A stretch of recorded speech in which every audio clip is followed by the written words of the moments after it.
नमस्कार दोस्तों, मेरा नाम रीना शाह है। मैं जो आपसे वीडियो शेयर करने वाली हूँ वो ये शेयर कर रही हूँ कि एक्यूप्रेशर से कितना फ़ायदा होता है पेशेंट्स को किसी भी बीमारी में। आप ये नहीं कह सकते कि हमें पर्टिकुलर एक बीमारी में, सारी ही बीमारियों एक्यूप्रेशर से बहुत अच्छा लाभ प्राप्त होता है। आज मैं जो ये वीडियो आपसे शेयर कर रही हूँ सिर्फ इसलिए कर रही हूँ कि अगर आपके आसपास कोई पैरालिसिस वाले पेशेंट है या आपके घर में कोई पेशेंट है, उनको आप घर बैठे कैसे इलाज। बहुत से पेशेंट हैं जिन्हें बिल्कुल बेड पे ही आना पड़ता है, तो उनके से बहुत फ़ायदा होता है। तो ये वीडियो मैं आपको इसलिए बता रही हूँ। मेरे पास एक पेशेंट आते हैं, जब वो मेरे पास आए थे 2.5 या 3 महीने से मैं उनका ट्रीटमेंट कर रही हूँ। वो मेरे पास आए थे तो पैर को घसीटते हुए बाकी इसका अटैक हुआ है। एक तो उस पार्ट में जो झंझनाहट रहती है, तीसरा बहुत अधिक ठंड लगती है इन व्यक्तियों को। तो इनके लिए हम लोग क्या करते हैं, एक्यूप्रेशर पॉइंट्स देने, एक्यूप्रेशर ट्रीटमेंट देने से इनके जो हमारे जो सुप्त पड़ी इंद्रियां हैं उसमें एनर्जी आ जाती है, तो हम लोग उससे इनका ट्रीटमेंट करते हैं। दूसरा, हम इन्हें सिकाई देते हैं। सिकाई आप घर बैठे दे सकते हैं।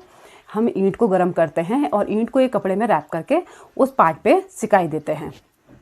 बहुत फ़ायदा होता है।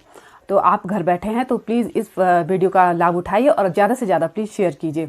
तो मैं पूरी वीडियो आपको पैरालिसिस के बारे में बाद में बताऊंगी आपको बना के कि किस तरीके से पैरालिसिस का अटैक होता है, किन कारणों से हो सकता है, हम उस पर बाद में चर्चा करेंगे। आज मैं आपको अपने जो पेशेंट हैं उनसे मिलवाऊंगी और उन्हीं की जुबानी आप सुन सकते हैं कि उन्हें एक्यूप्रेशर से कितना फ़ायदा हुआ है। तो आपका ज़्यादा नहीं समय ले रही हूँ, तो प्लीज़ आपको मैं अपने पेशेंट के पास ले चलती हूँ। दर्शकों, आज आप मुझसे बताएंगे अंकल जी कि इनके साथ किस तरीके की परिस्थिति थी। आप इन्हीं की जुबानी सुन सकते। ये बीमारी 5 जून 2022 को हुई थी। मुझे अचानक अटैक पड़ा था। अटैक पड़ने के बाद जो मुझे कुछ होश नहीं था, फिर ये अपना सरकारी हॉस्पिटल ले गए थे। उसके बाद उन्होंने रेफ़र कर दिया था सिनर्जी हॉस्पिटल में। वहाँ मेरा ट्रीटमेंट चला। उसके बाद मैं अपने घर आ गया था। वहाँ मुझे फिजियोथेरेपी हुई। फिजियोथेरेपी होने के बाद फिर मैं मतलब कुछ समय बाद, करीबन 5-6 महीने के बाद मैं चकौता आ गया था। चकौता आने के बाद मैं रीना शाह के कॉन्टैक्ट में आया। उसके बाद मैं चकौता जब आ गया, चकौता आने के बाद विश्वास सूत्रों से ज्ञात हुआ कि रीना शाह, डॉटर ऑफ टीकाराम शाह, मुझे पता लगा। एक बार तो मुझे विश्वास नहीं हुआ क्योंकि हमारे सामने बच्ची थी ये, तो फिर भी विश्वास करके मैं आ गया इनके पास। आने के बाद तो मुझे महसूस हुआ कि मैंने बहुत अच्छा किया जो इनके पास आ गया। उस समय मेरी पोजीशन कुछ और थी, आज की डेट में मेरी पोजीशन कुछ और है। मतलब बहुत ही रिलीफ मिला, मुझे बहुत ही रिलीफ मिला। और इन्होंने मेरा ट्रीटमेंट करते समय हंसी मजाक करते हुए बड़े ढंग से इन्होंने ट्रीटमेंट किया। इन्होंने मैं इनका एहसान बनूँ, सारी उम्र इनका मैं एहसान भूल नहीं सकता मैं इनका। बहुत अच्छा ट्रीटमेंट इन्होंने, एक्यूप्रेशर। और इन्होंने अपने आप ही जो पॉइंट मेरे पकड़े, जो मुझे नहीं पता थे, इन्होंने पॉइंट अपने आप पकड़े और उस अपने हिसाब से जैसे इनको ट्रीटमेंट करना था इन्होंने अपने आप किया।